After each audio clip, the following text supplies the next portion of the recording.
Believers, listen. Some of you are in situations that you just can't understand.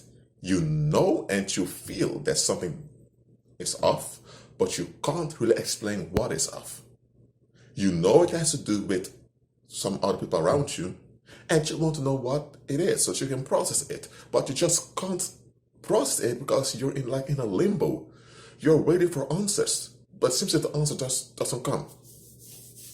Let me clarify for you what's going on. You have people around you who are throwing their lives away. Yes, that is what you have around you. People who throw their lives away. Now you may say, Rashid, how can you say that? People throw their lives away. They're not lying on the streets, homeless, drinking a bottle, waiting to die. They're not jumping off a bridge, or they don't carry a suicide bomb with them, whatever. No. They're not doing any of those extreme things. They're regular people that go to their jobs every day and they pay rent and they do what they have to do.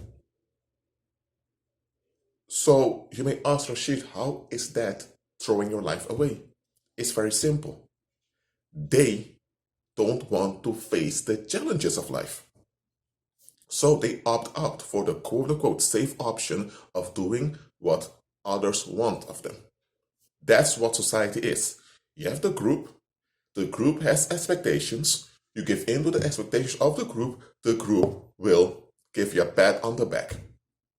And that's what those people live for, that pat on the back. You did a good job. That's what they're craving. That's why they put up with all those toxic restrictions of society. That's why they put up sometimes with abuse by their own parents. That's why they put up with being drained at work from 9 to 5. That's why they put up with all of those stuff. That's why they put up with the negative wills of others. That's why they develop addictions. That's why they develop relief mechanisms in which they have to perceive someone else as a perpetrator. Don't you know that disliking someone is an addiction? Why? Because you put someone in a negative category to feel good about yourself. What happens is that you get this dopamine rush by not being like that individual or by avoiding that individual. But when that individual is not around, you're still attached to this high. So now you need to dislike something or someone else in its place to continue. It's also a form of fleeing because you can't handle frustration properly and you can't handle challenges. That's why you push against challenges by projecting that frustration and tension on someone else. That's what disliking someone is. And hatred is when dislike is turned into violent action. So you hear people say, well, we don't have to like everyone, do we?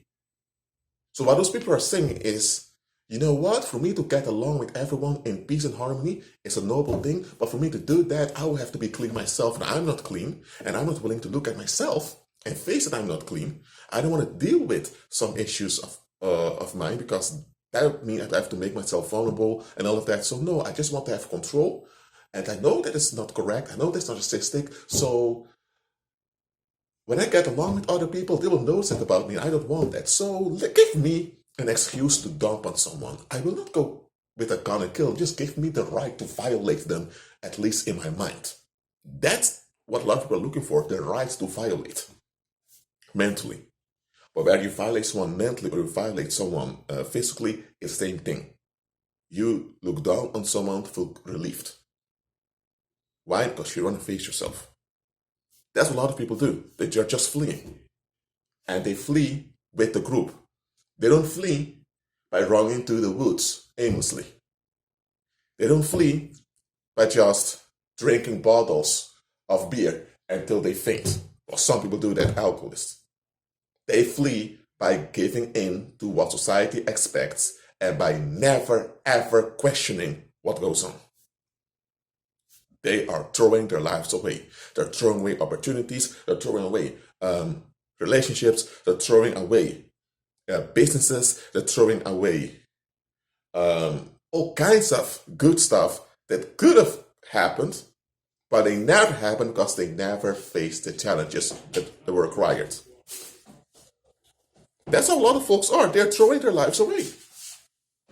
But they will never tell you that they're throwing their lives away, because if they would do that, if they would tell you openly, Rashid, I don't want to face anything in life, I just want to be left alone, and I can't be left alone by just walking away from everything. I need to get along with the group, so I give in to what the group wants.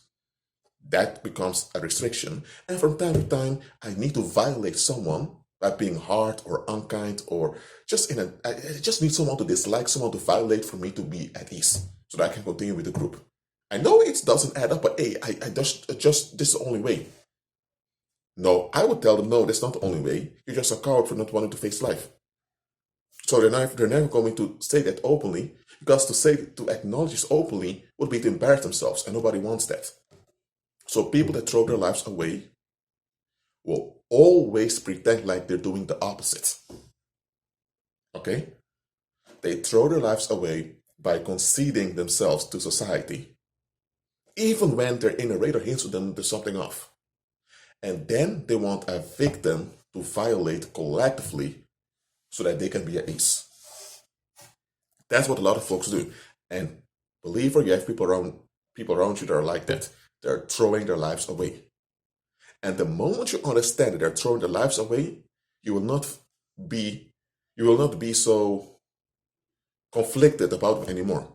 You will not have that desire anymore to be around them, because they're throwing their lives away. The reason why you have difficulty letting some people go because you still think there's something good awaiting them in the long run. And you think you may miss out on something good if they're out of your life. Now, let me tell you, if someone persists in fleeing instead of repenting and being renewed in the mind, then there is nothing good awaiting them. The only thing they have waiting for them is a repetition of the cycle with the pollution that comes with it. That is what they have. The only thing that awaits them is misery. And to get relief from the misery, they need to dump on someone. That's all they have. The moment you realize this, your healing process will be completed rapidly. Because this is the point where many of you struggle. This is the wall many of you face. You just can't accept that that's what people are doing. Now, I'm telling you, that is what they're doing. They're throwing their lives away. And because they throw their lives away, they don't want you to do the same thing. And if you refuse to throw your life away, and you even address their cowardice, then they'll turn on you to take your life from you. Some will even threaten you, saying that they can do something to you, or that you need to watch your mouth, or else some will even literally threaten your life because you don't validate their cowardice. That's how society is. That's why I'm telling you, believers. When people throw their lives away, they will throw their lives away. And if they throw their own lives away, they will throw your life away too. If they neglect their own safety, they will also automatically neglect the safety of other people. Someone cannot throw their own lives away, yet value the lives of other people. Cannot happen. It is not that everyone is getting drunk by the steering wheel and just crash into one another. That would mean the ultimate way. That would be the ultimate expression of throwing your life away as a group. Now, no group actually does that, but they throw it away by clinging onto expectations that will not benefit them. Disliking someone or disliking something is clinging. That means you oppose something in reality just to feel good about yourself. You should oppose something. It's pride. And when it comes to human beings, it's a violation against the Heavenly Father and a violation against our own species.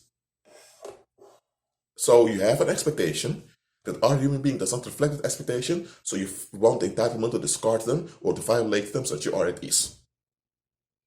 That's clinging. It's clinging, and that clinging is so important to you that you're willing to sacrifice the well-being of that other human being or other people just to get your relief. I'm telling you, believer, a lot of folks are just throwing their lives away. Let them throw their lives away because you can't stop them. You cannot stop them. Don't think you can change your mind. You can change their mind. You can't. You can change your own mind, but you can't change their mind. They need to face that they're throwing their lives away, and they need to face that they need to cut it out. They need to stop fleeing, and stop escalating. They need to stop fleeing, stop seeking escape, and stop escalating when they can't escape. So they have to face their defectiveness. And once they do that, healing can occur. As long as they don't face their defectiveness, no healing can happen. Some will admit their defectiveness, but they won't face it. They will admit it factually, but they will not admit it literally to themselves. They will admit it to others formally, but not actually recognize that they are under the obligation to look for solutions. They won't do that. So let those creeps go.